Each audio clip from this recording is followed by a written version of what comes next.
ನಮಸ್ತೆ ಫ್ರೆಂಡ್ಸ್, ರಾಜ್ ಜಾಬ್ಸ್ಗೆ ಸ್ವಾಗತ. Friends, MTS ಮತ್ತು ಕ್ಲರ್ಕ್ ಉದ್ಯೋಗಗಳಿಗೆ ನೇಮಕಾತಿ ನಡೀತಾ ಇದೆ ನೋಡಿ. ಮಲ್ಟಿಟಾಸ್ಕಿಂಗ್ ಸ್ಟಾಫ್ ಮತ್ತು ಕ್ಲರ್ಕ್ ಹಾಗೂ ಅಕೌಂಟೆಂಟ್ ಉದ್ಯೋಗಗಳಿಗೆ ನೇಮಕಾತಿಯ ಹೊಸ ಅಧಿಸೂಚನೆ ಆಗಿರುತ್ತೆ. ಇನ್ನು ಒಟ್ಟು ಖಾಲಿ ಹುದ್ದೆಗಳು 1200 ಖಾಲಿ ಹುದ್ದೆಗಳಿದ್ದಾವೆ. ಈ ಒಂದು 1200 ಖಾಲಿ ಹುದ್ದೆಗಳಿಗೆ ಬೋತ್ ಮೇಲ್ ಆ್ಯಂಡ್ ಫಿಮೇಲ್, ಪುರುಷ ಮತ್ತು ಮಹಿಳಾ ಅಭ್ಯರ್ಥಿಗಳು ಇಬ್ಬರು ಅರ್ಜಿಗಳನ್ನ ಸಲ್ಲಿಸಬಹುದು ನೋಡಿ. ಕರ್ನಾಟಕದ ಯಾವುದೇ ಡಿಸ್ಟಿಕ್ಕಿಂದ ಕೂಡ ನೀವು ಅರ್ಜಿಗಳನ್ನ ಸಲ್ಲಿಸಬಹುದು. ಇನ್ನು ಸಂಬಳ 18,000ದಿಂದ 34,000ವರೆಗೆ ಇರುತ್ತೆ ನೋಡಿ. ಇದು ಜಾಸ್ತಿ ಕೂಡ ಆಗ್ತಾ ಹೋಗುತ್ತೆ. ಇನ್ನು ಉದ್ಯೋಗ ಸ್ಥಳ ಆಯ್ಕೆಯಾದಂಥ ಅಭ್ಯರ್ಥಿಗಳಿಗೆ ಕರ್ನಾಟಕ ಸೇರಿ ಭಾರತಾದ್ಯಂತ ನೇಮಕಾತಿ ಆಗಿರುತ್ತೆ. ಸಂಪೂರ್ಣವಾಗಿ ಇದೊಂದು ಕೇಂದ್ರ ಸರ್ಕಾರಿ ಉದ್ಯೋಗಗಳು ಹಾಗೆ ಕಾಯಂ ಉದ್ಯೋಗಗಳಾಗಿರ್ತವೆ ನೋಡಿ.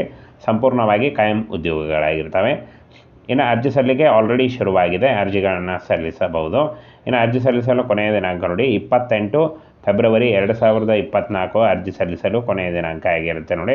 ಆನ್ಲೈನ್ ಮೂಲಕ ಅಫಿಷಿಯಲ್ ವೆಬ್ಸೈಟಿಗೆ ಹೋಗಿ ನೀವು ಅರ್ಜಿಗಳನ್ನು ಸಲ್ಲಿಸಬಹುದು ನೋಡಿ. ನಮ್ಮ ಸ್ಕ್ರೀನ್ ಮೇಲೆ ಕಾಣಿಸ್ತಾ ಇದೆ ಈ ಒಂದು ಅಫಿಷಿಯಲ್ ವೆಬ್ಸೈಟ್ನ ಲಿಂಕನ್ನು ವಿಡಿಯೋ ಡಿಸ್ಕ್ರಿಪ್ಷನ್ ಬಾಕ್ಸಲ್ಲಿ ಕೊಟ್ಟಿರ್ತೀನಿ. ಅಲ್ಲಿ ಹೋಗಿ ನೀವು ಓಪನ್ ಮಾಡಿ ಆನ್ಲೈನ್ ಮೂಲಕ ನೀವು ಅರ್ಜಿಗಳನ್ನು ಸಲ್ಲಿಸಬಹುದು.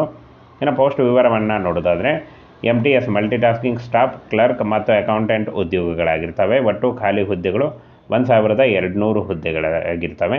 ಇನ್ನು ಫ್ರೆಂಡ್ಸ್, ಈ ಒಂದು ಹುದ್ದೆಗಳಿಗೆ ಅರ್ಜಿ ಸಲ್ಲಿಸುವಂಥ ಅಭ್ಯರ್ಥಿಗಳಿಗೆ ಶೈಕ್ಷಣಿಕ ಅರ್ಹತೆಯನ್ನು ನೋಡೋದಾದರೆ MTS ಕ್ಲರ್ಕ್ ಅಕೌಂಟೆಂಟ್ ನೋಡಿ SSLC, PUC ಮತ್ತು ಯಾವುದೇ ಡಿಗ್ರಿ ಎನಿ ಡಿಗ್ರಿಯನ್ನು ಹೊಂದಿದಂಥ ಅಭ್ಯರ್ಥಿಗಳು ಅರ್ಜಿಗಳನ್ನು ಸಲ್ಲಿಸಬಹುದು. ಇನ್ನು ಫ್ರೆಂಡ್ಸ್, ಸಂಬಳ ನೋಡಿ 18,000ದಿಂದ 34,000ವರೆಗೆ ಪರ್ ಮಂತ್ ಸ್ಯಾಲ್ರಿ ಆಗಿರುತ್ತೆ. ಹಾಗೆ ಇನ್ನು ವಯೋಮಿತಿಯನ್ನು ನೋಡೋದಾದರೆ 18ರಿಂದ 30 ವರ್ಷದ ಒಳಗಿನವರು ಬೋತ್ ಮೇಲ್ ಆ್ಯಂಡ್ ಫಿಮೇಲ್ ಅರ್ಜಿಗಳನ್ನು ಸಲ್ಲಿಸಬಹುದು. ಇನ್ನು ಫ್ರೆಂಡ್ಸ್, ವಯೋಮಿತಿ ಸಡಿಲಿಕೆ ಕೂಡ ಇರುತ್ತೆ ನೋಡಿ. OBC ಅಭ್ಯರ್ಥಿಗಳಿಗೆ 3 ವರ್ಷ ಮತ್ತು SC/ST ಅಭ್ಯರ್ಥಿಗಳಿಗೆ 5 ವರ್ಷಗಳ ಮತ್ತು PWD ಅಭ್ಯರ್ಥಿಗಳಿಗೆ 10 ವರ್ಷಗಳ ವಯೋಮಿತಿ ಸಡಿಲಿಕೆ ಕೂಡ ಇರುತ್ತೆ. ಇನ್ನು ಅರ್ಜಿ ಶುಲ್ಕವನ್ನು ನೋಡೋದಾದರೆ ಸಾಮಾನ್ಯ OBC EWS ಅಭ್ಯರ್ಥಿಗಳಿಗೆ 100 ರೂಪಾಯಿ ಇದ್ದರೆ, SC/ST ಮತ್ತು ಫಿಸಿಕಲ್ ಹ್ಯಾಂಡಿಕ್ಯಾಪ್ ಅಭ್ಯರ್ಥಿ ಮತ್ತು ಮಹಿಳಾ ಅಭ್ಯರ್ಥಿಗಳಿಗೆ ಯಾವುದೇ ರೀತಿಯ ಒಂದು ಅರ್ಜಿ ಶುಲ್ಕ ಇರುವುದಿಲ್ಲ. ಈ ಒಂದು ಅರ್ಜಿ ಶುಲ್ಕವನ್ನು ನೀವು net banking, credit card, debit card ಮೂಲಕ ಆನ್ಲೈನ್ ಮೂಲಕ ನೀವು ಅರ್ಜಿ ಶುಲ್ಕವನ್ನು ಫಿಲ್ ಮಾಡ್ಬೋದು. ಆನಂತರ ಫ್ರೆಂಡ್ಸ್, ಆಯ್ಕೆ ಪ್ರಕ್ರಿಯೆಯನ್ನು ನೋಡೋದಾದರೆ ಇಲ್ಲಿ ನೋಡಿ ಲಿಖಿತ ಪರೀಕ್ಷೆ ಮತ್ತು ದಾಖಲಾತಿ ಪರಿಶೀಲನೆ ಮೂಲಕ ಆಯ್ಕೆಯನ್ನು ಮಾಡಿಕೊಳ್ಳಲಾಗುತ್ತೆ.